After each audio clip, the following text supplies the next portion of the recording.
As the UAW members at Blue Cross Blue Shield continue their fight, the union's contract with the big three automakers continues. Today, there was another expansion of the stand-up strike. 5,000 auto workers at the Arlington assembly plant in Texas walked off the job, shutting down production at General Motors' largest plant. We head to Rod Maloney, who is breaking all this down for us. What this expansion of the strike means, these workers, many of them, Rod, really starting to feel the financial pinch, too. Well, and that's the thing, Devin. You know, it's day one on the picket line down in Arlington, Texas, where it's nice and toasty warm. Here, yes, it was warm today, but it's been pretty rough the past couple of weeks. And it's also day 40, right? And 33 days up in Pontiac, where we work today, talking to people, getting just $500 a week. And this is the long-term bargain they make, right? They get a little short-term pain for some long-term gain, which it appears they're going to get eventually. But they've got to get there first.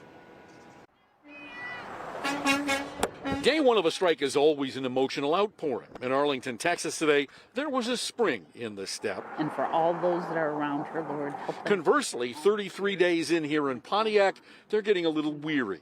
UAW 653 receiving clerk Judith Rice did the math on her daily 4-hour picket line duty shifts. Financially, just, it's rough going from a regular paycheck to making $12.80 an hour.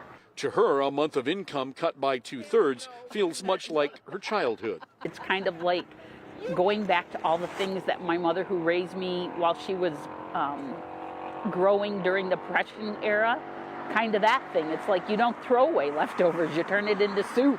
She's 10 years on the job here at the Pontiac Parts Distribution Center, as is UAW 653 truck driver Anthony Swafford. They both stood out here in the 2019 GM UAW strike and both knew to make an emergency fund. How much did you set aside? Roughly about $5 grand.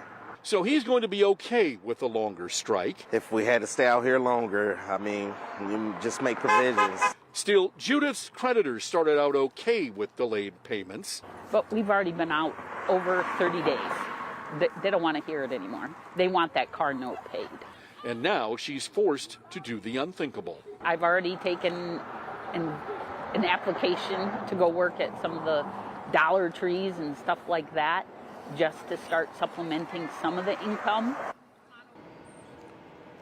And to that point, late this afternoon, Detroit Regional Chamber of Commerce CEO Sandy Baru weighed in on the strike, slamming UAW President Shawn Fain in the same vein, saying, quote, beyond damaging the very companies their membership relies upon for jobs today and tomorrow, the strike is damaging Michigan's economy.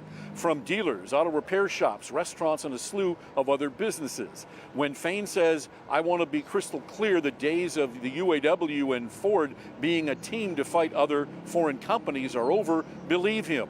This is about fighting, not finances. So this is, in some circles, not going over particularly well. Reporting live downtown, Rod Maloney, Local 4. On we go. All right, Rod.